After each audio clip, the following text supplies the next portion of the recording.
Welcome to the Salty Bulldog, the podcast whose team can win titles without needing to rely on some ridiculous countback system. My name is Matthew Donald and I have Nick Galea sitting opposite me, or on an angle rather. Welcome, Nicholas. Hello. Diagonal or diagonal?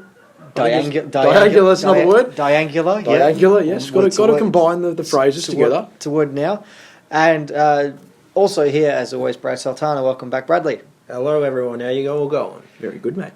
Oh, well, thank you. How are you going with your running? That's coming up. Is that I Sunday? didn't expect you to start off with that question. That's Sunday week, is it? Throwing you under. Yes, so 28th of July. Yeah. So it'll be in the morning on the Sunday. Trained last night. Did the 10Ks in 59 minutes on the dot. That's good stuff. So the group that I'm in was supposed to do it in 60 plus. So I don't know if that's gonna be all right or if I'm gonna win or not. Take a breather. Because it is a race. That's right. You're not showing all your tricks. I expect it to be done in 27 minutes. Surely 27 not. You can do this, Bradley. So that's more or less a kilometre every 6 minutes. So you can do that. Doing at the moment. Bradley's capable of anything. So you'll say he's got to cut that just about in half. Even That's less. it. He's foxing everyone at the moment. Well, that's it. You don't reveal your hand before the day. You do leave a couple of things in the locker. That's why I've never trained out in the open. Exactly and I've only trained right. on the treadmill. And that's what you're going to do. Then, as your secrets, you're going to use jetpacks and stuff to help you out. Surely you can help me out with that. You wanted to go to Area 51, didn't you? Yes, we're going to do it. Yes, with the kayak, of course. I'm with sure, the kayak. I'm sure there's a You had to jetpack. bring it up. I had to bring it up. Sure, there's a jetpack there. It's not just about the running though. Yeah. We're also trying to get the $500 for Yes. you. How's that going? Haven't gotten anything in the past week, unfortunately. But yeah, it's still 250 shared it to a bucks. few things. I did. I shared Well- something last night on Facebook and Instagram. If And you we'll want to go and have a include- look. We'll include the link Again. to donate in the description for this week's episode. Nick, you've I've just got paid, so I will definitely now. So Well, thank you very much, Nick. and it's someone's birthday. it was. Was. BT? Was Was it BT's? no, it may have been, but I hope it was. I believe it was also yours. Yes, but it's not BT, so that's not the important thing. The Bristol man. We need to take a picture of this also and show Okay, it so Nick's got for his birthday a shirt of from Bradley. it's one of those Carlton draft shirts, and it's of Brian Taylor, and he's about to knock on the door, the locker room, and it says "Ready to roam." Ready to run. That's amazing. BT's, That's amazing. BT's a bit That's roam. wonderful. Well, happy birthday for when was it, Nick? Yesterday. Yesterday. What did you get up to? Did you do anything? Typing up an interview and owing the government money. Oh, brilliant. Okay. Surely the government's got to pay you.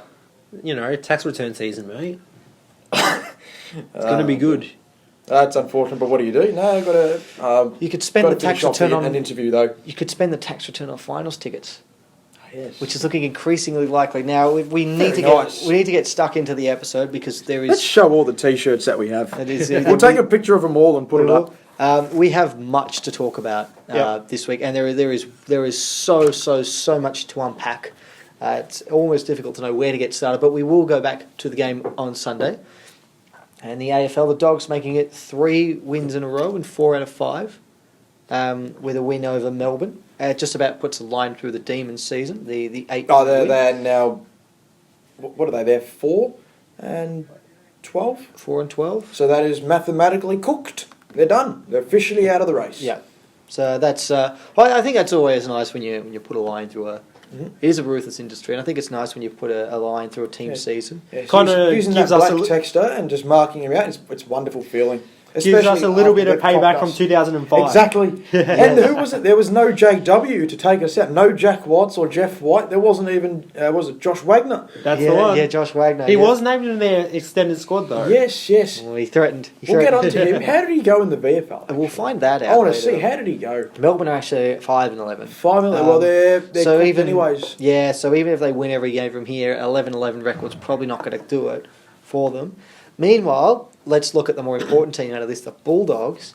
8-8 now. We've ledgered the season. I think this is the first time we've had at least a level pegging record since round 4.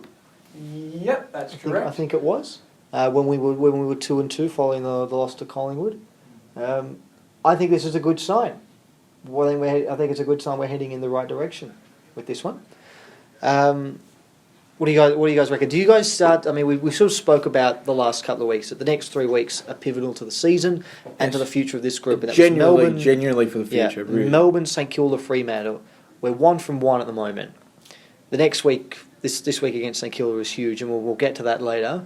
And that game carries on even more importance as a result of Yesterday's events. I see my birthday has been a very disastrous day for some. Of the weekend's events, and of course, what else is to play out over this weekend coming up, involving other matches with teams playing other teams.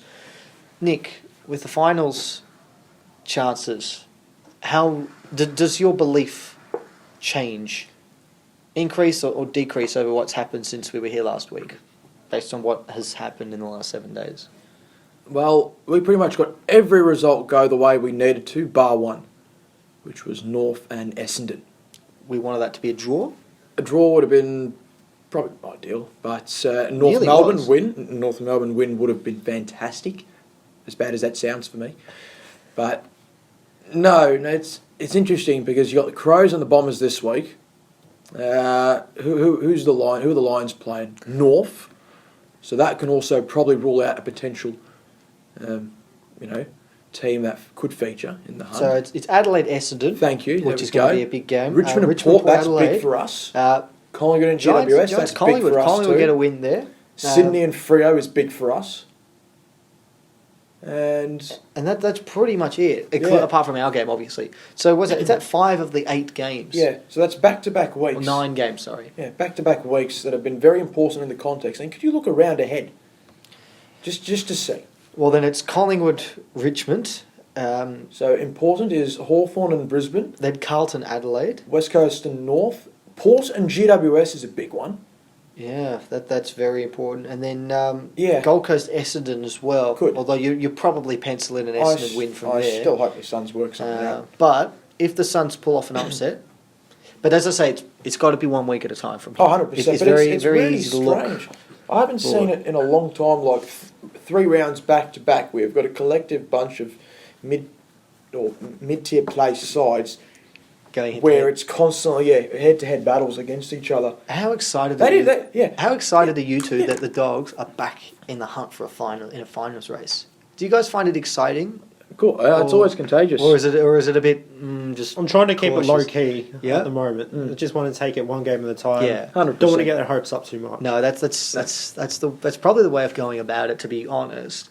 But I can't help it. I'm getting really excited by. Here's a lesson to the weeks AFL. What happens if they actually did the the wild card rule you're going to talk about? Not the wild card rule. I don't want the wild card rule. If you finish 10th, you don't deserve it. That sucks. I was going to say, if they did that 6-6-6 in terms of after round 17, the top 6, then the middle 6, and then the bottom 6, you wouldn't have this cluster of teams still fighting for it. You'd have the ladder position set after round 17. What round is it now? Round 18 round. coming up. So how would it have looked after round 17, please? Matt, just... So what are we just looking scroll for up. specifically here? No, just keep going up. The ladder on the side. So round 17. The ladder would have... Oh, that's just now.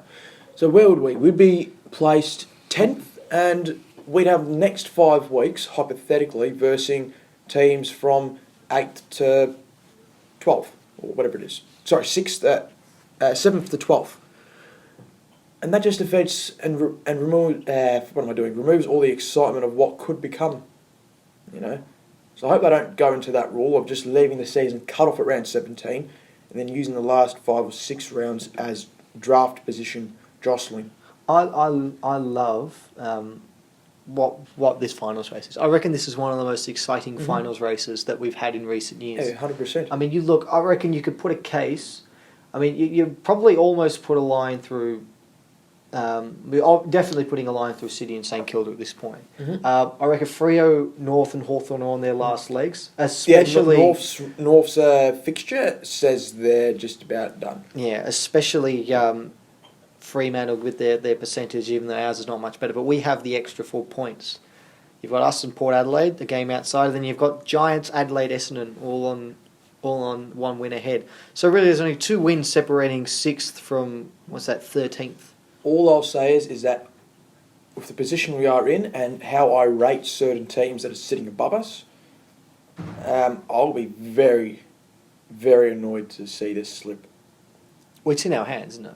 And that's a good thing at least. At least it's in our hands. We were in this situation 2 years ago, and we got 2017. ourselves back into it But it was a bit too Only late. to throw it away. Last 3 weeks. only to throw it away. But to be honest, like you said this before, 2017 was a throwaway season pretty much. For us, it was just never going to happen. Unfortunately, the whole thing was a train wreck. Yeah. But that's football. I'd rather have a wonderful hangover than a hell of a runners-up party. Yeah.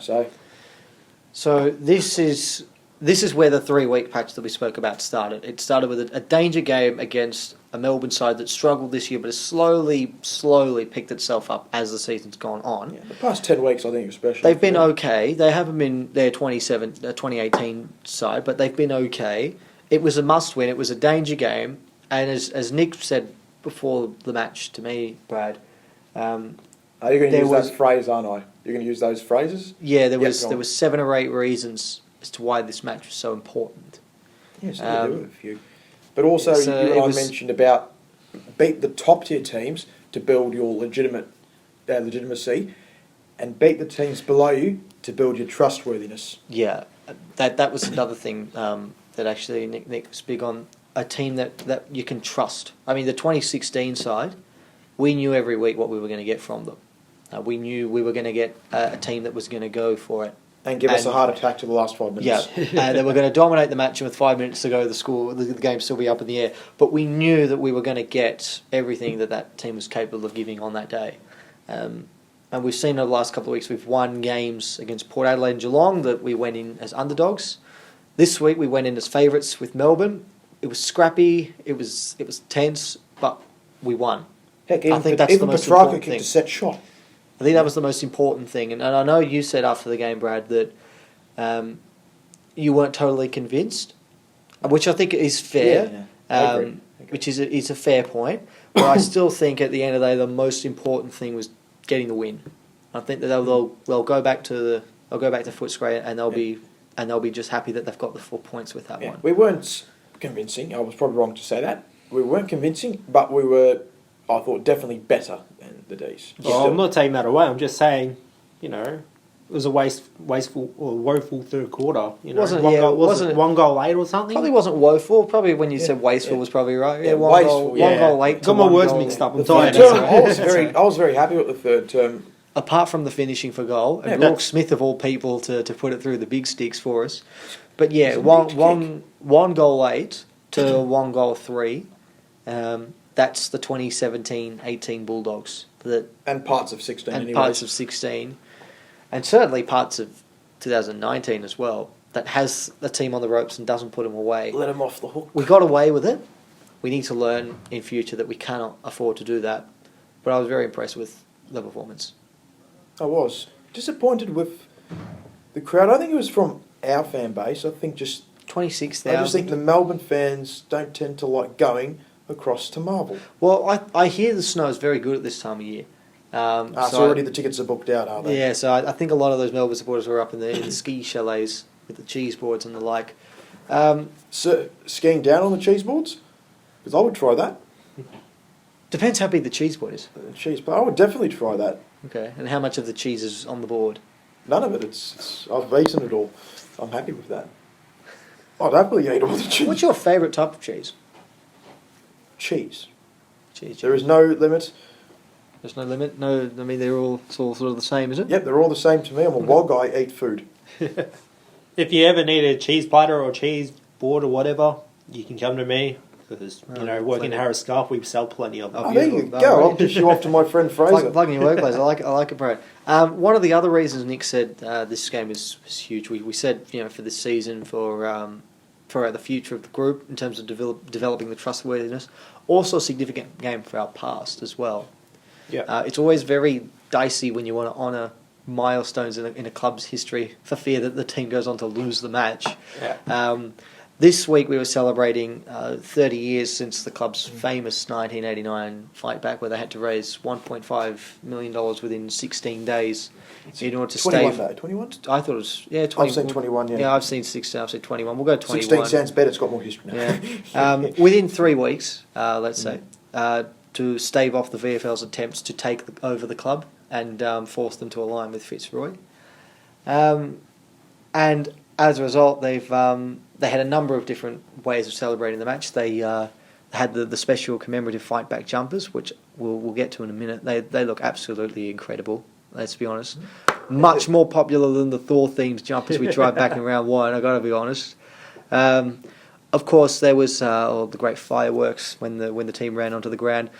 "Sons of the Scray" was the song that played through. The logo. Yeah, the Or the logo. Irene Chatfield tossing the coin.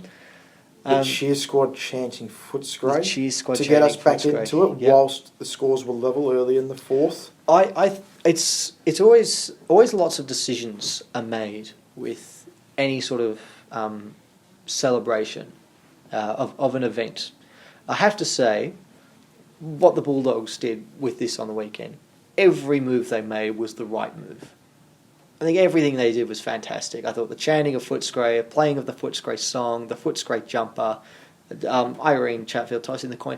The only They other did have the thing, board members do a lap. yes, during at three-quarter time. At the third quarter, end of the third term, which 89. So that was Yeah. fantastic too. I think the only thing I would have added to it was to change our name for the day to Footscray against Melbourne. I don't know how logistical I that tend to would agree be. with you on that in a little how bit. fitting it was. Footscray played in the earlier that Yeah, day. that's though. what I was going to say. Yeah. They probably Yeah. would have got confused with the VFL being played earlier that day. So, Yeah, no, I guess that's true. But it would have been nice for The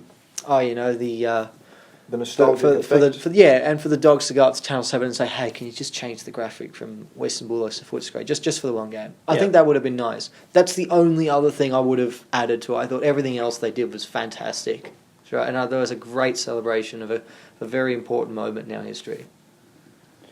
So you did mention there the three-quarter time. I think you said the that. board members? About wasn't just the board members. So if you don't know already, I don't think I said this on the show, but I did the Sons of the West men's program earlier this year. So when we ended up graduating last week, and one of the guys that I was there with, he got chosen to go out in the ground at three-quarter time as well. This was during the graduation, we found out. And at the same time, I wanted to quickly bring this up because I only got the photos sent in a couple of hours ago. Yeah, go for it. For graduation last week, one of the original Sons of the West presented us with our special, Sons of the West backpack sort of thing. So just to say he graduated. There's no other than Dougie Hawkins that presented it. The great man. Yeah. He's actually a really, really cool dude. But just in all seriousness, if you're considering doing the Sons of the West program, go for it. It's a good initiative. Isn't It really is. I probably was one of the youngest people to graduate at only 23. Most of the people were there probably double my age, but still, it was a really, really great experience for the 10-week program, and I'll definitely do it again next probably year. targeted more for your the older yeah. generation, but you're never But too it early is- to be healthy. The age group was from 18 and up, so Well, you're never too old or too young to be healthy. Yeah. No, that's a good plug. That's a very good initiative the Dogs have run there. They do a lot of good stuff, really. Our club. I do love them. I thought I would just bring that up. That was just impromptu thing. I didn't even discuss it with you guys And you before the show. met Doug Hawkins though. Yeah. You met Bulldogs royalty, Yes, sir. vice captain of the team of the century. He didn't. Oh wait. Yeah, you Oh, are. Not yeah, our I team. I was thinking the team with the fifth and Not our sixth. team. I'm surprised I didn't No, throw No, him into it. no, like us, but official. Yes. And one of the weeks that we did the program is all about the EJ Whitten Foundation, and Ted Whitten Jr. himself came in and presented us with a PowerPoint presentation, which was really, really cool. But yeah, it's a really great program. If you want to get into it, just have a look on the Dogs website for more information. It'll be there for sure. We are a good club. We're a great club. We are a good. We are the we community club. They said that on the graduation We're a last week. fantastic club. Yeah. In terms of what we do on field, it's probably not as successful as what other clubs have done. But in terms of what we do off field, I think what we do is terrific. Even more, I think like our our multicultural ambassador, who might have been that position a couple of years back, Steve Gratian. I've had the pleasure of having a few chats with him, and he does also a great range of terrific work with the club and adding that aspect to the community also. So, And also, we just do things quite well. quick thing as well, they did do the Daughters of the West program this year as well. So if you're a woman wants to do this sort of program, they do have your own program for it as well. So Sons of the West and Daughters of the West. Yes, yeah. That just adds to it. Yeah. I think we follow a terrific club. It's very fitting also that they've obviously got these programs, but as pioneers for the women's game, and then to follow sync with that. Yeah. Yeah. There's, for both genders, there's no better club for it, I don't think. They got a win on the weekend as well. They did. We got the trifecta this week, which is nice. That's 2 weeks in a row now. Yes, it is. Both sides. Yes, they've got back into it. And Three sides. What was I saying about our on-field success not being This that last week... 2 weeks, Yeah, 2 weeks, but 2 weeks back also they did beat Richmond. Yep. The women's there. Interesting. Against KB, and I believe Did she play? she did. And Did she get a Conti, kick? I hope she didn't. But I think a few of our girls got into her, which was nice. As you'd expect. Yeah, 100%. That's how it should be. Yeah. We need to talk Josh Dunkley. We absolutely need to talk Josh Dunkley here. Who had him as captain? No. No. I had Bonds as captain and then he got injured. We spoke about him very, very, very late last Yes, week. we in the gave episode. some stats on him. We did. We need to talk a lot more in depth Yes. about him this week Yes. because he had arguably the best game of the He season. backed up our stats. How refreshing it is to see someone did. back up our It's segment. incredible. We plug a player and then they respond the following week by not getting injured, but in fact having an even better game than what they've been having. Yes, in they the prove previous our month. point. Yeah, they do. He was enormous in so many ways. It was arguably the best match of the season by an individual match, player. Ooh. But imagine if his Ooh, wow. disposal efficiency was just a little bit better. He went how many points would he have got He from went there? at 91%. 91? Yep. Well, at one point we saw he was on like 57, Yes, so that's what I I'm thought. probably talking. Oh, maybe that might be hands, but still by footies. He had has improved. he had by 6 foot. clangers Yeah. of his It 39 depends how you- disposals. Yes. All right, It depends how you fine, identify clangers. Clangers can be Clangers can be a categorised bit- in yeah. many ways. Okay. I'm looking at this from a Many super ways. coach points perspective. Yeah, so let's as well, just have a look here. So it was 39 disposals, 15 tackles. He had in 2 quarters, he had 5 tackles in either of them, so 10 and 2. Okay, he had 9 clearances. He had 24 contested Which was how possessions. many more than the next best? From us? From us, 14 more. And 9. And then 9 more from Melbourne. I think, was that Petrarca had 15? What did I say to you? I think it was he's the first player to have 35 or more disposals, notch 2 goals in a game, Or more. have 20 or more contest possessions, and have 15 or more tackles in a respective I match. think that was put up by that It swamp was. guy on Twitter, yeah? Sir Swamp? Sir Swamp, yeah. Now, we spoke last week, Bontempelli being the most complete midfielder in the competition. And still is. That stat suggests that Dunkley's played the most complete midfield game in history. I'd put it to you. What have you got there, Brad? So this is the thing I was telling you guys about before the show. It was actually put up by Sir Swamp Thing on Twitter yesterday. He's a great person. Follow him. Just do whatever. He's Get terrific. him on Twitter. And So- he actually answers your questions. I want to. Yeah. I'll get this out for you. The AFL coaches votes by clubs in 2019. This is what he's put up. 2019. So I kind of got the words confused. I thought this was a coaches award at the moment currently, but we're currently coming fourth. Yes, I did see that. Yes, when you said coaches, I got a bit confused. But Yeah. no, this is coaches of votes awarded by coaches to players. So our overall tally as a club. So we're on fourth. 291 votes. So the only clubs above us are the Giants at 297, Brisbane on 322, and then Geelong at 331.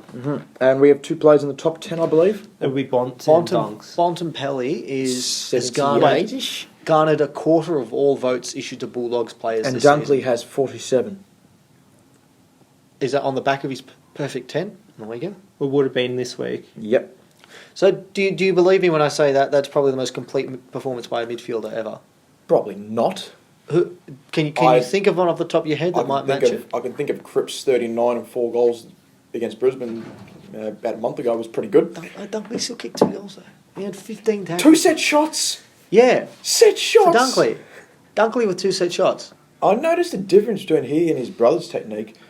His brother seemed to have pulled the kick across the face, but it still held straight. Held the line, but it yeah. looked a lot different compared to Josh's, which I was can very definitely see. interesting. I can definitely see how they're brothers.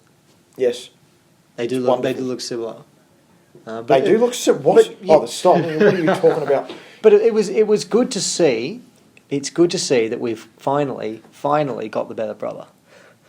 Indeed, yes. I will say that Kyle is going to need to have an exceptional career to come close to Josh Dunkley, especially with the rate he's going at the moment.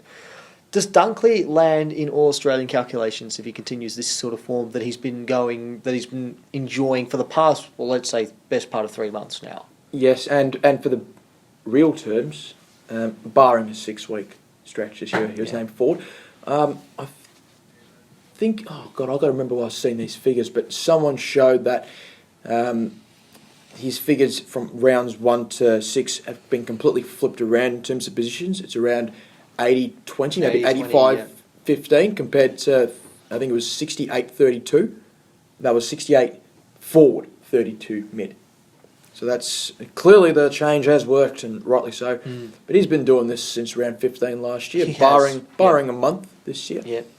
Can't understand why given the form he showed at the end of last year, why they started him up forward again. Libba's return. Yeah, I was going to ask you if Libba's return had anything to do And with how that. does it work this week with Libba's return? Oh, you got McLean out this week, so Yeah.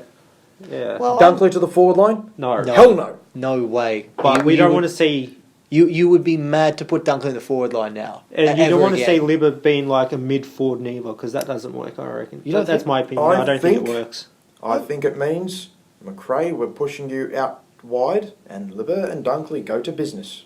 I like that. McRae being more of an outside than an inside. He's got the craft that the likes of... I mean, Libba's a neat-ish kick. He is. He's not a bad user of the ball, Libba. He No, looks neat. He knows how to make the Um, forward lead. Dunkley is... You know, I've seen neater. But McRae is just so clean.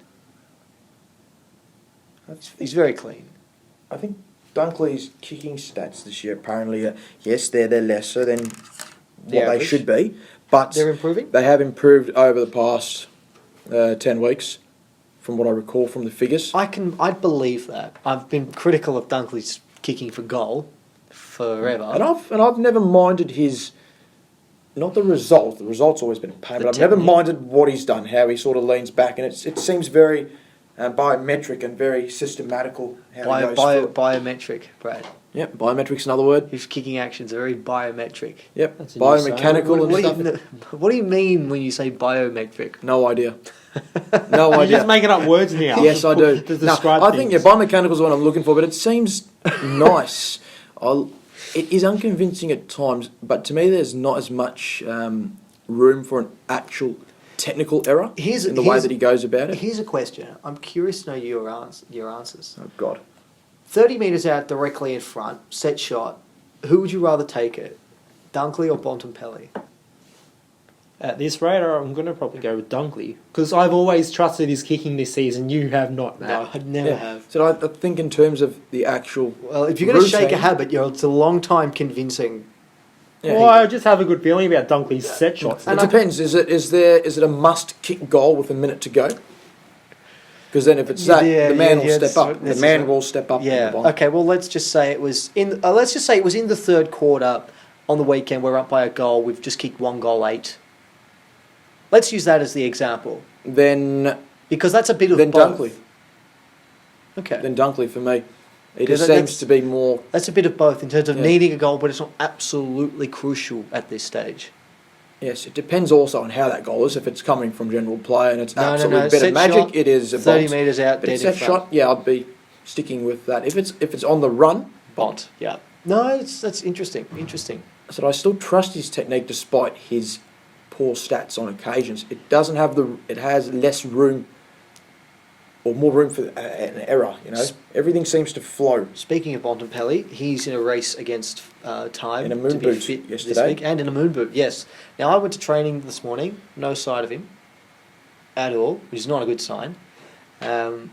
How significant an out is he if he can't get up for this week?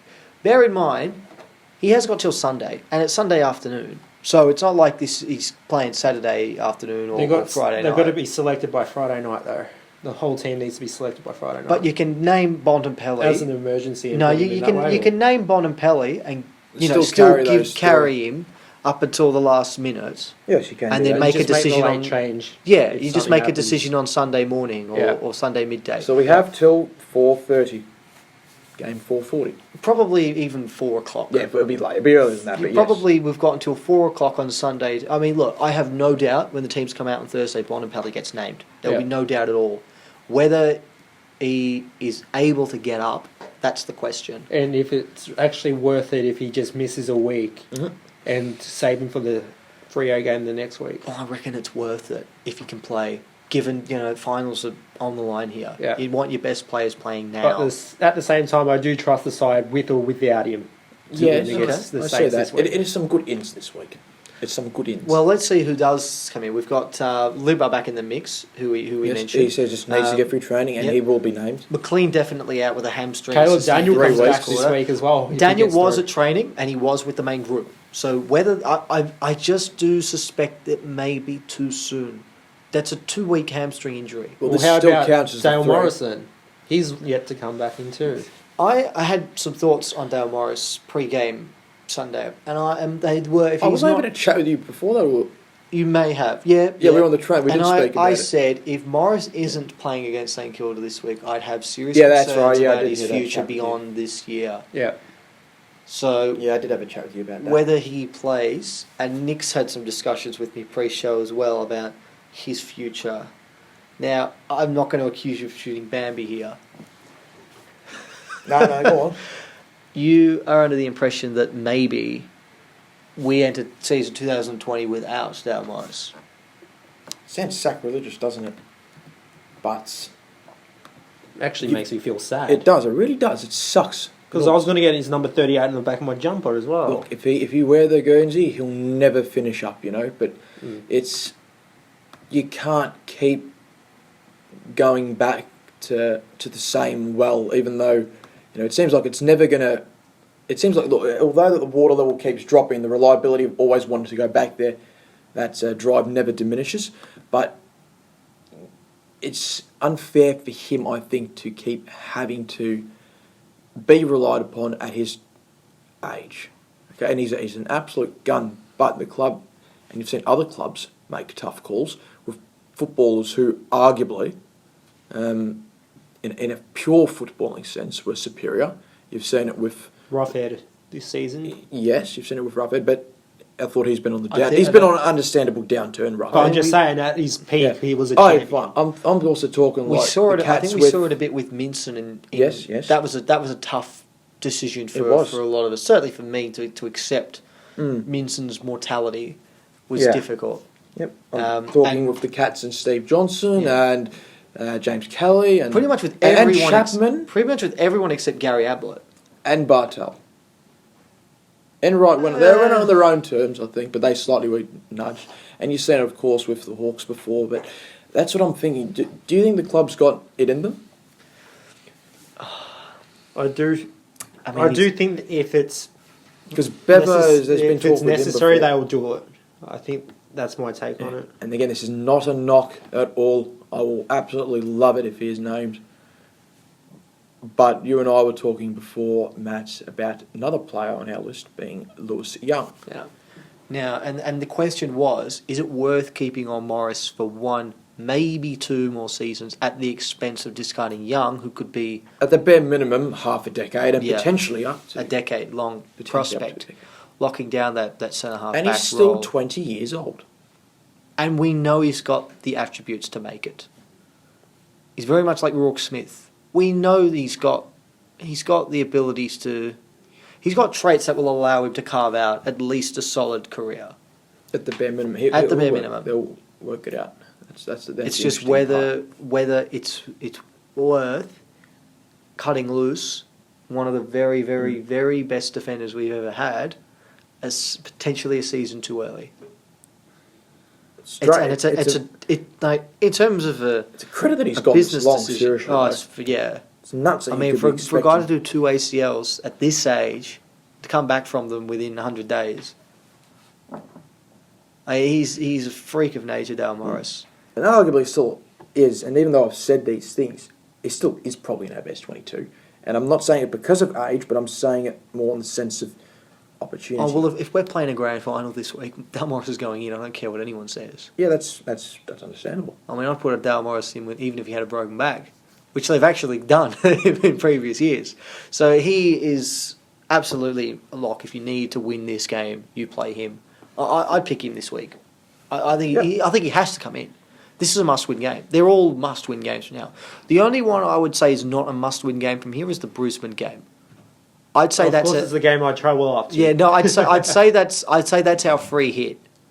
And if we get something out I'd of say it, the Giants game, to be honest. no, I think the I'd Giants game fancy is it. winnable. It is. I say all of them are winnable, but No, I say the Brisbane game is the least winnable. So with that in mind, I'll say, well, we go over there, free hit. If we win, that's fantastic. If we lose, that's okay. But we're because probably that's our more likely- hardest game for Yeah. the rest of the year. But we're one of the more likely teams that has the tools to combat the Lions. We'll get to that one in a fortnight's We time. will.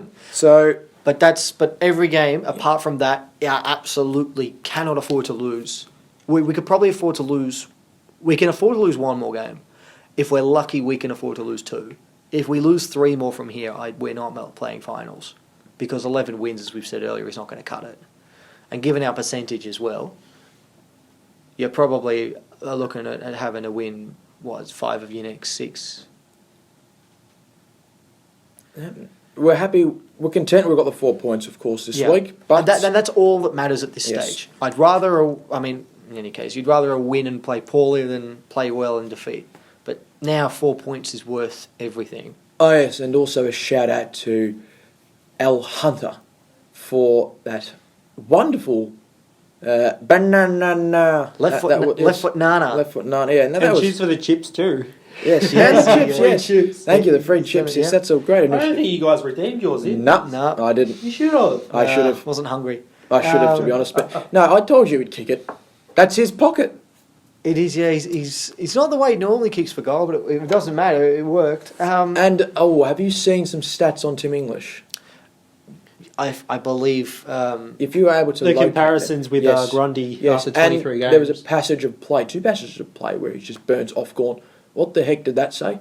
Don't worry about that. It's something to do with. something to do with a mid-season trade. Oh, Oh good yeah, God. Hocking. Yeah, I was just reading. So let's have a look at it here. So this is after. I'll 20, ask you about that later, This Brad. is after 23 matches, and this is comparing Tim English to Brodie Grundy. Now, disposals in terms of averages, English has Grundy's measure at 12.2 to 11. Contested possessions, 4.9 to 6 in favour of Grundy. Clearances, 1.7 to 2 in favour of Grundy.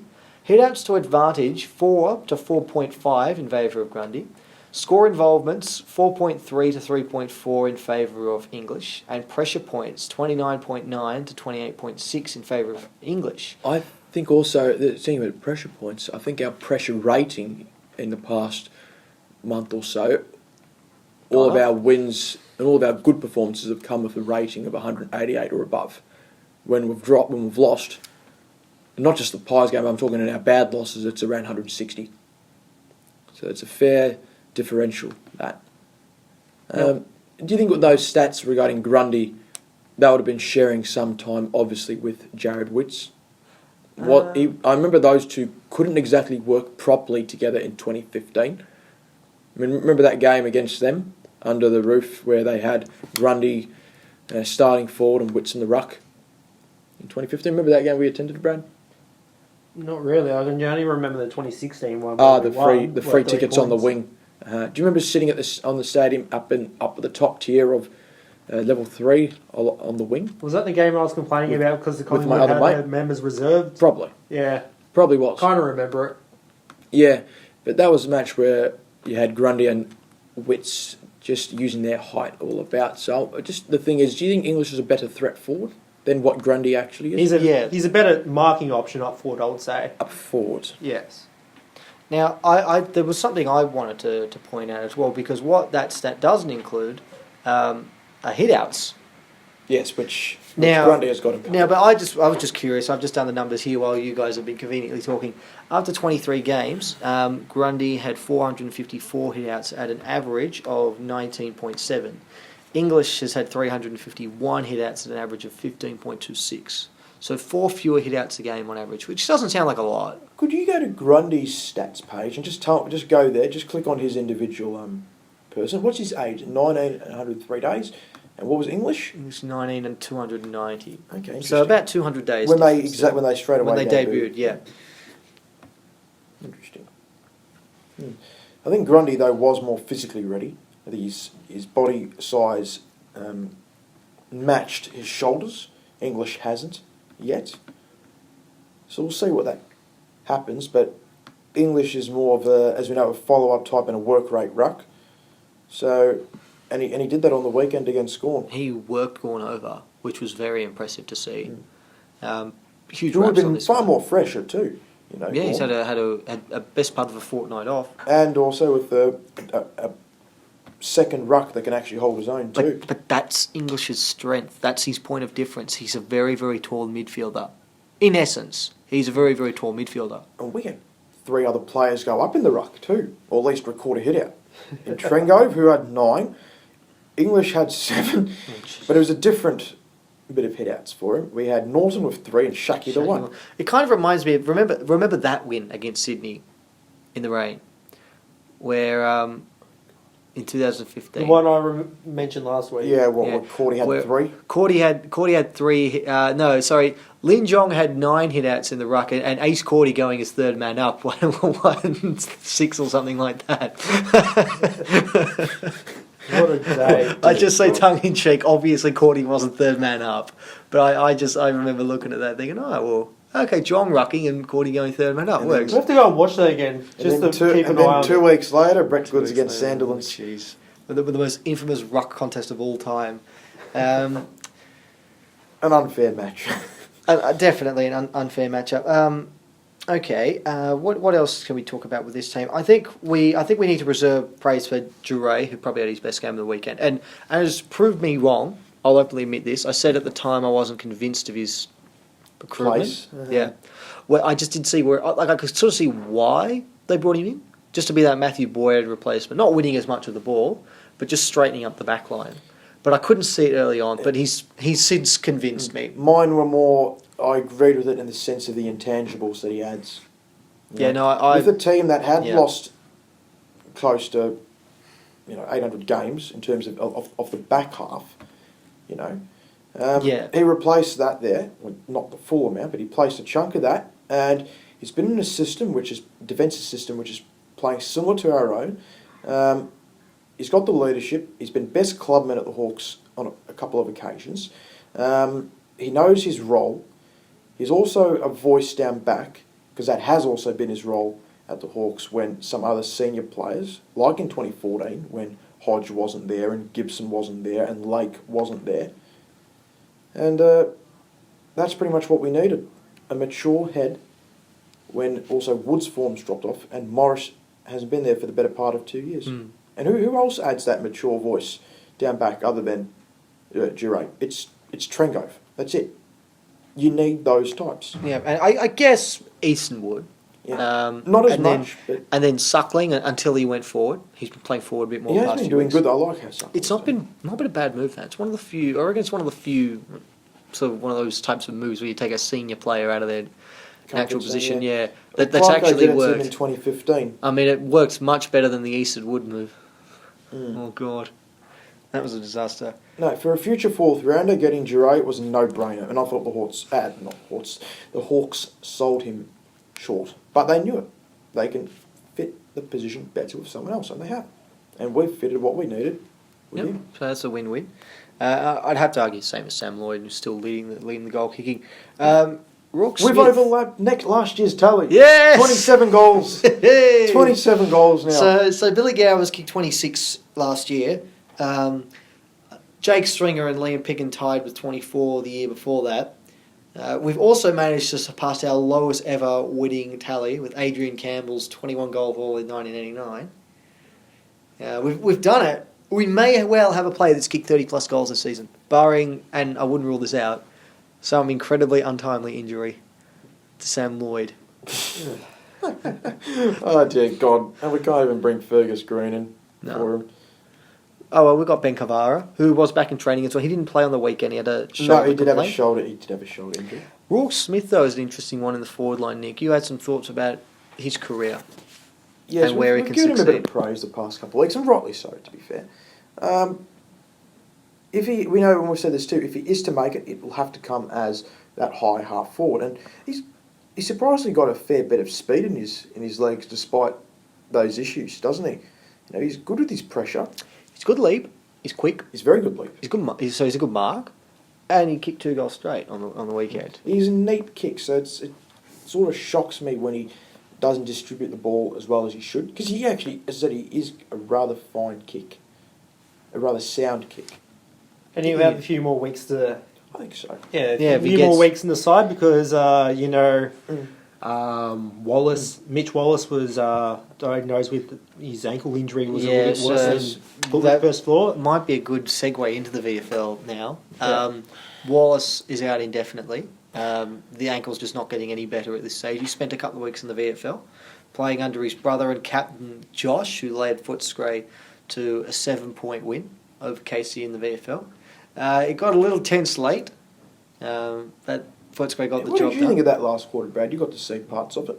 Yeah, parts of it, but you guys were messaging me half the time, so I couldn't even keep my It's eyes called on the game. mute button. I eventually did Might that, be mate. worth using it, yes. But yeah, all I remembered was probably the part I most remembered. Probably I get mixed up my words today. Remember I don't the know most? what's going That's on. two of Most us. memorable. There was a incident where Dale Morris was under huge pressure in the back pocket and he rushed it from behind. That's all I remembered from that last quarter. Hey, question: where's our mate Wagner? Not Corey. Josh, Yes. Wagner. Good question. Where is he? Have you been looking game for day Wagner? emergency? Game day. It's strange. Bang. Yes. No Wagner. Speaking of... No wonder why both our teams won this weekend. No Yeah, JWs. No JWs. There was an M White. There was a. There was I'm not sure who M You're White. talking about JWs? Well, we had one. We had Josh Wallace. This is We true. did, yeah. We Ah. counted theirs with our own. That's the secret. All right, so the key is just to play more JWs in your side. Against Melbourne affiliated Against and Melbourne. Yes. Yep. Speaking of match day emergencies, we just referred to them. Bailey Dale withdrawn at half time after kicking 14, having 14 disposals. Rather than Kicking 14? Kicking 14. Kicking 14 by half time. Kicking 14 minus 4 kicks, and 14 disposals, 2 goals, 1. He was impressive. There are actually a few that were impressive for Footscray. Will Hayes was solid, 22 disposals. Riley West continued his good form, 24, and he hit the post with a shot on goal too. Oh, of course. Lin Jong, back looking good, 22 disposals, 2 goals. It has been a low-key return, but they've done a great job I in that. cannot understand why people don't rate Lin Jong, because there are people that don't. I cannot understand it. He's not in the Honeychurch category. He's like he's the anti-Honeychurch, and people wonder why He's the anti-Honeychurch. So he can kick, he's tall. without kicking well, but he's got traits where you wonder why he can't. Whereas Honeychurch, he's good at these things, but there are more reasons as to why. I can't understand why people continue to criticise Jong. Jong is great. He's a very unique player. He showed that in the back end of 2016 as well, before he broke his collarbone in that game against West Coast. But he was a really, really good player. When Beveridge Still arrived, is. he sort of just sparked straight away. Yeah. He was one of the few that just flew onto the scene straight away. Because he went from a tagger to... I think the first game he played under Beveridge, he got a Brownlow vote. He did indeed, and you want to know why we persist with him? Why is it specifically? Because we have put this straight, not the most talented footballer, one of the most hardest working, but not the most talented. The reason why he remains is because it's very rare for clubs to have a big-bodied mid that has actual acceleration off how they, Is he a go bit away. like when you describe him like that? It kind of sounds like Bontempelli. Yes, but obviously Bont tends to make things slower or make things look slower. Jong is a bit more of a chaos type player. Yes, he is. Yeah. And the role that would be fitting for Jong is coincidentally one Bailey Smith's spot. Well, that spot's already taken. That Bailey Smith shaped hole is already filled in by it's not about having best 22. It's about having the best players in Combination. certain roles that work with the side. And that position's filled does up. Jong find a spot in this team at the moment? If he's Just played as a mid, anywhere. no, which is sad actually. So it's half forward for me, but that's not his best go. But he's actually played, ironically, some good football there. But that's not his best go. Wallace kicked 2 goals. Good to see Lynch into something. Lynch getting back into it somewhat with 17 disposals. Anthony Scott too. He's actually had a great season for Cal us. Porter arguably had his best game for Footscray. 23 disposals, 7 inside 50s there. Fletcher Roberts with 20 disposals, all kicks, not a single hand pass for Roberts. And then Jordan Sweet continuing his good ruck from 55 hit-outs for the big brute. Now we know there's going to be 1 change already. There may well be 2. Given McLean will be out, we've got Liberatore, Daniel, Morris, all players that we want to come back into this side. We want West pushing for a debut. Hayes continuing good form. Then we've got Jong, who we really rate. We've given games to Lockie Young, who the club does like. And you've already mentioned And Dale too. Lewis Young back in training. That's good. Bailey two Dale weeks out match with the day ribs. emergency. But at this stage we can only guarantee that 1 change will be happening. So who comes in? For McLean. For And I McLean. think it's a straight swap you've got- for Liver. Well, then when Daniel comes back in, who makes way? So you push up, isn't it? And who's been playing that? This is what I want. This is my opportunity, and this is what I'm hoping the club does. I have enjoyed seeing different players in Suckling on occasions, or Duray, or JJ, take the kickouts. Their best work is doing that, where they can run the ball 20 metres and kick it further than 50. They can do that. Daniel takes nowhere near saying a cheap option because his kicks are always risky, but they pay off. Yeah, like 95% of the time. And they're put in dangerous spots, but they're also put in very dangerous spots for the opposition too. Yeah, The other 3 names I mentioned don't do that. high risk, high reward. Yes. And then we're caught out. I would love to see Daniel played higher up the ground. So you're talking want him- more of a back wing, flanker rather than a half back flank pocket. role, I'm going higher. I'm saying wing. half forward, possibly pushing potentially, yeah, potentially pushing forward to a different extent, not as a marking type. Clearly, He'd not. be a very nice player to have delivering the ball inside the forward. That's 50. what I want. That's what I want. I want him up on the wing. I think that's what we saw, especially in the West Coast final a couple of years ago. That's what I want. Him running through that wing half forward range and hitting up leads inside And 50. do you think that, not because he's not been there, but do you think it's sort of freed up other players' mindsets down back? We've seen Duray fit in well. We've seen Bailey Williams return to some very good form. I don't know. We've I seen was always Corey very... come back into something of good form. Trengo, other than those, polarising kicks, he does the job very nicely. Apart from his kicking, everything else is fine with Trengo. I'm not sure because I suspect that it would have to me it would have felt very similar to the Dogs of 10, 12 years ago losing Lindsay Gilby. I mean, you've got a bunch of other players that can run and kick out of the back line, but Yes. Lindsay Gilby is the one. But to me, he's. And you if want you to think take of a him like out for of like, that- to me if that's that a picture- JJ. He's a JJ. To me, Gilby was. Okay.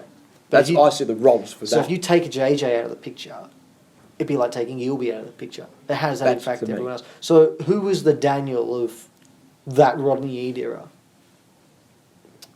Or did we have one? Not to that extent. I mean, the closest you can probably say, and this is incorrect at the same time, would have been Harbrow for creativity.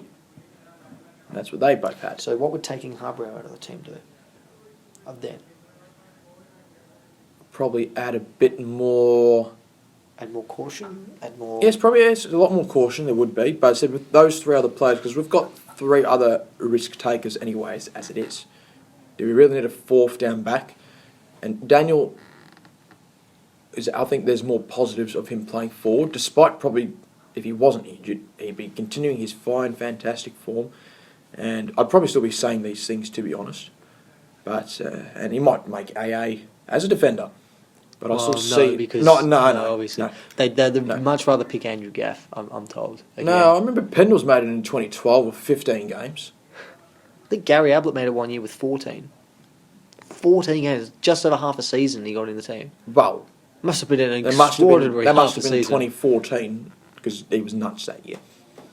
And that's I probably think it fair. was. Yeah, I think that's it probably was. fair enough. But I think it's working with players, and Daniel, I don't think the drop off from him being half back to wing would be as bad or as diminished as what Bailey Williams would be going higher up the ground.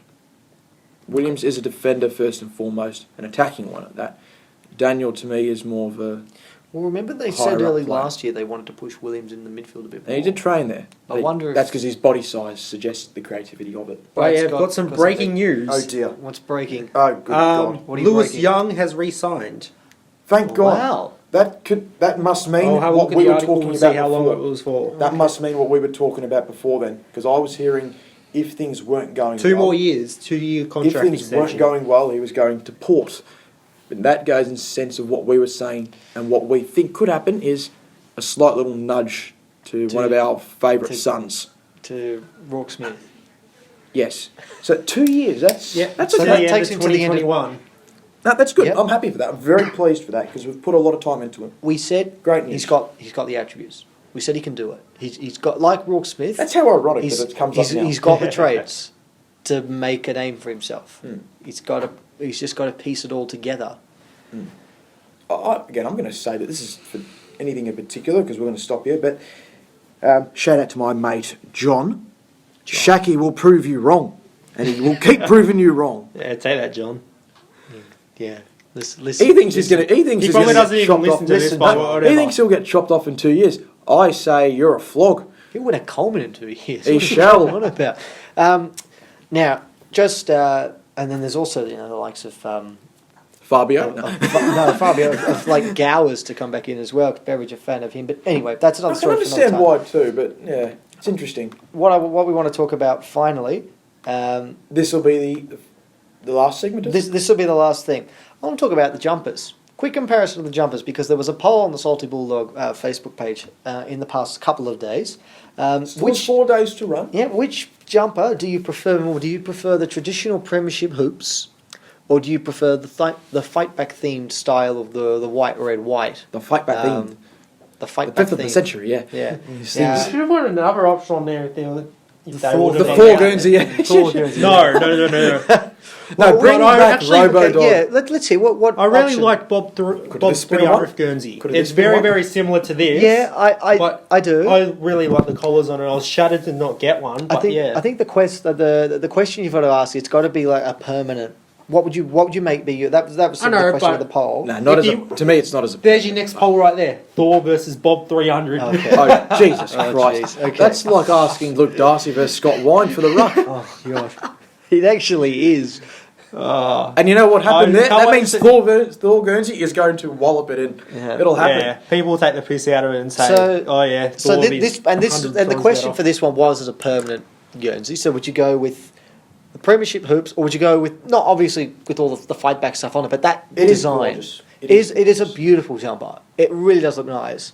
I voted the hoops. As though. did I. Brad, you voted the fight back theme. Only because I just can't stop looking at it. Because It is- I was is- lucky yeah. enough to snag a Guernsey on the weekend at the game. Look And at We've, this, we've mate. got it in the. Look at this.